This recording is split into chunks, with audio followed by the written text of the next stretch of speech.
اعوذ باللہ من الشیطان الرجیم، بسم اللہ الرحمن الرحیم۔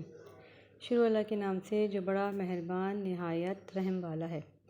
سورہ بقرہ کی آیت نمبر 61 سے آیت نمبر 70 میں اللہ تعالیٰ فرماتے ہیں، اور جب تم نے کہا کہ موسیٰ ہم سے ایک ہی کھانے پر صبر نہیں ہو سکتا تو اپنے پروردگار سے دعا کیجیے کہ ترکاری اور ککڑی اور گیہوں اور مسور اور پیاز وغیرہ جو نباتات زمین میں اگتے ہیں ہمارے لیے پیدا کر دیں۔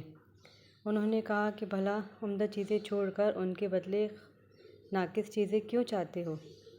اگر یہی چیزیں مطلوب ہیں تو کسی شہر میں جا اترو، وہاں جو مانگتے ہو مل جائے گا۔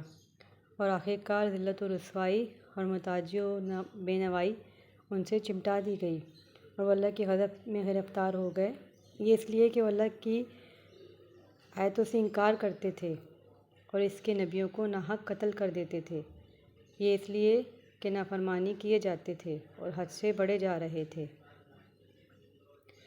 اور جو لوگ مسلمان ہیں یا یہودی یا عیسائی یا ستارہ پرست، یعنی کوئی شخص کسی قوم و مذہب کا ہو جو اللہ اور روز قیامت پر ایمان لائے گا اور نیک عمل کرے گا، تو ایسے لوگوں کو ان کے اعمال کا صلہ اللہ کے ہاں ملے گا، اور قیامت کے دن ان کو کسی طرح کا خوف ہوگا اور نہ وہ غمناک ہوں گے۔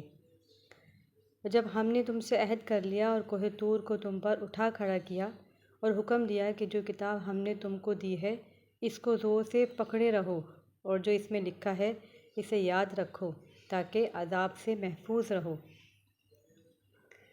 تو تم اس کے بعد عہد سے پھر گئے، اور اگر تم پر اللہ کا فضل اور مہربانی نہ ہوتی تو تم خسارے میں پڑ گئے ہوتے۔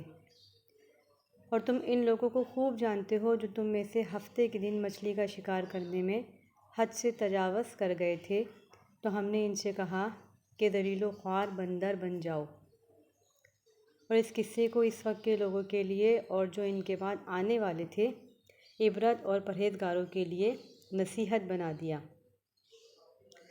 اور جب موسیٰ نے اپنی قوم کے لوگوں سے کہا کہ اللہ تم کو حکم دیتا ہے کہ ایک بیل ذبح کرو، وہ بولے کیا تم ہم سے ہنسی کرتے ہو؟ موسیٰ نے کہا کہ میں اللہ کی پناہ مانگتا ہوں کہ نادان بنوں۔ انہوں نے کہا اپنے پروردگار سے التجا کرو کہ وہ ہمیں یہ بتائے کہ وہ بیل کس طرح کا ہو۔ موسیٰ نے کہا پروردگار فرماتا ہے کہ وہ بیل نہ تو بوڑھا ہو اور نہ بچڑا، بلکہ ان کے درمیان یعنی جوان ہو، سو جیسا تم کو حکم دیا گیا ہے ویسا کرو۔ انہوں نے کہا اپنے پروردگار سے درخواست کیجیے کہ ہم کو یہ بھی بتا دے کہ اس کا رنگ کیسا ہو۔ موسیٰ نے کہا پروردگار فرماتا ہے کہ اس کا رنگ گہرا زرد ہو کہ دیکھنے والے کے دل کو خوش کر دے۔